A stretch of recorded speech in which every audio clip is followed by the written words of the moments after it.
Fala aí, galera, aqui é o Cidadão X. E deu uma repercussão cada vez maior, né? O negócio da senadora Gleisi Hoffmann dar uma entrevista para Al Jazeera, né?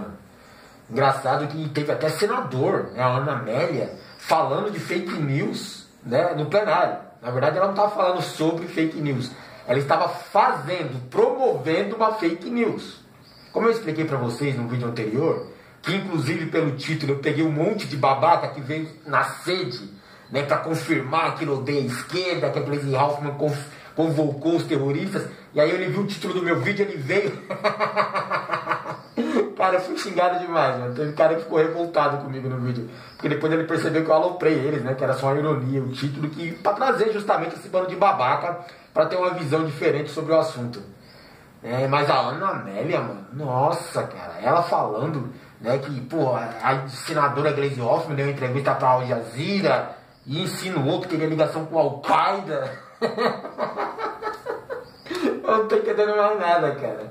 Se o senador da República, né, mano, que tá ali como representante popular dos mais sábios, é isso que quer dizer o Senado, né, de repente o cara vai lá e confunde Al Jazeera com a Al-Qaeda, né? Eu não sei se isso é mau caratismo ou se isso é só a limitação de inteligência mesmo, não sei. Mas eu queria vir aqui falar pra vocês, nesse vídeo, né, sobre fake news.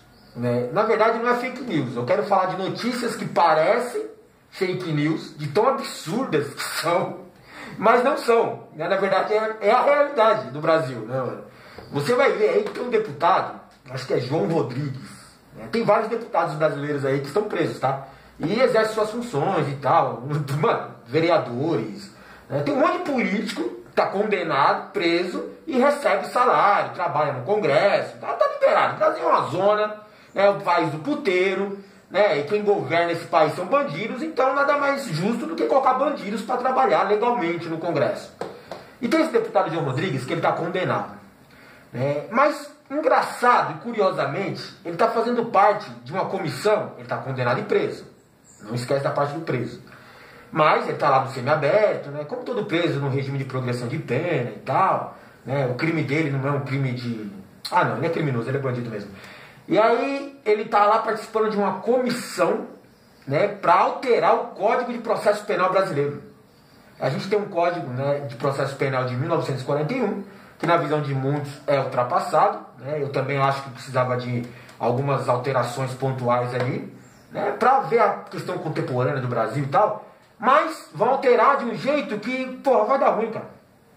Quando você vê um bandido condenado, preso, participando da comissão, que vai alterar o Código de Processo Penal brasileiro, que é o que, né, dita as regras das investigações, a conduta do processo, né, o Código de Processo Penal é isso, e o cara que está preso vai falar sobre isso. Ele vai alterar. Né? E você acha que pelo bom caráter do cara que está preso, né, ou do perfil dos políticos brasileiros, que ele vai fazer uma coisa útil para a sociedade? Né? Ou será que ele vai beneficiar os presos, que é a classe dele atualmente? Cara, não, o Brasil é foda, mano. É a mesma coisa que você pegar o Fernandinho Beiramar e falar para ele, ó, a gente está fazendo um combate ao tráfico de drogas no Brasil e quer sua opinião para fazer umas leis aí para ajudar. Ô Marcola do PCC, o Marcola é o seguinte, a gente está querendo combater o crime organizado e a atuação de facções, e acho que você é uma pessoa muito bem indicada para estar falando sobre isso lá no Congresso, né, para ajudar a mexer nas leis e tal. É a mesma coisa, caralho. Não, mano, pega o cara que está preso para falar de como que é o esquema da prisão, como que é a investigação. Tem um monte de especialista aí sobre o assunto que está falando que essa nova alteração do Código de Processo Penal na mão desses bandidos aí, com certeza vai acabar com a corrupção no Brasil. Porque não vai ter mais investigação de corrupção. A gente não vai nem ficar sabendo mais, vai acabar. Né? Vai dificultar tudo, a vida dos investigadores, dos promotores, da justiça. Se é que eles têm algum interesse, né, em promover o combate à corrupção, né? Não vai ter mais, cara. Por quê? Tem bandido, né, preso, que está lá explicando como que deve ser, na visão dele, o Código de Processo Penal. Faz sentido pra você? Parece fake news, não parece? Um preso falando sobre como é o processo e a investigação? Pois é, ele vai ditar a lei. Parece fake news, mas não é. O Brasil é zoado, cara. Outra, parece fake news essa daqui também, mas já tá tomando proporções, né, mundiais. Lembra que um tempo atrás eu fiz um vídeo e falei pra vocês que a Anvisa tinha proibido a vacina da dengue no Brasil? né? O próprio Brasil tinha promovido a vacina em larga escala, né? Todo mundo sendo vacinado contra a dengue. Depois, a Anvisa, né, que é a entidade que cuida dessa questão de tratamentos médicos no Brasil, né, foi lá e voltou atrás e falou que a vacina não era boa, né? Não vamos aplicar em todo mundo, só em quem já teve a dengue.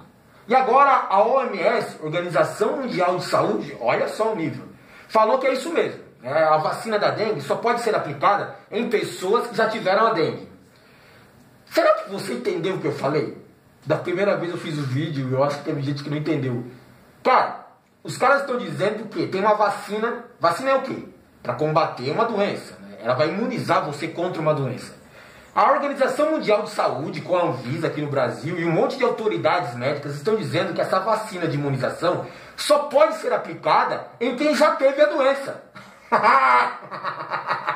Parece fake news, não é não, cara? Inclusive, essa vacina é tão perigosa que se o cara não tiver tido a doença ainda e tomar a vacina para não ter, ele corre um grande risco de ter uma versão bem mais grave ainda da doença que ele não queria ter. Ele tomou a vacina para ser imunizado. É fake news? Não, não é. É verdade, cara. É verdade. E a última que é curiosa pra caramba, né?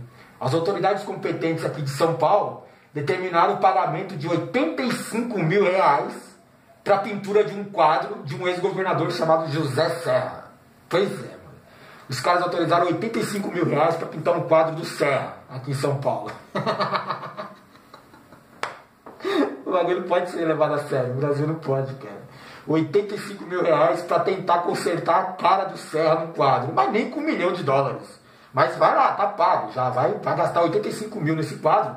Enquanto isso, né, se você for aqui nas escolas do Brasil, o professor tem que comprar do próprio bolso o giz para escrever na lousa. Porque o governo não tem dinheiro para fornecer o giz. Se você frequentar qualquer estabelecimento básico de saúde aqui em São Paulo, se for público, não tem remédio, cara. Não tem remédio básico para tratar o povo. Não tem equipamento básico para o médico, uma luva cirúrgica, uma palheta para colocar na língua da pessoa para ver se a garganta está inflamada, não tem dipirona, não tem porra nenhuma, não tem nem soro. Nos hospitais públicos aqui de São Paulo, e estão pagando 85 mil pelo quadro do Serra. Você pegar o funcionalismo público aqui de São Paulo, cara, tá há 5, 6 anos sem receber reposição da inflação no salário. Sério, cara. Reposição de inflação é lei. Está previsto em Constituição, né? Não pode deixar de repor a inflação para um salário. Só que tem funcionário público que está há 5 ou 6 anos sem receber reposição de inflação. E aí, se você se manifestar, você toma pau. É absurdo? Não é. Tem professor apanhando porque não quer pagar mais de contribuição previdenciária, que já é um absurdo. E os caras querem aumentar ainda. Mano, não faz sentido o Brasil, cara. O Brasil não é para iniciantes. Vamos pagar 85 mil no quadro do Serra. Vai ficar maravilhoso, lindo. Sabe quem paga esse quadro? Eu e você. Sério. Aí não tem graça.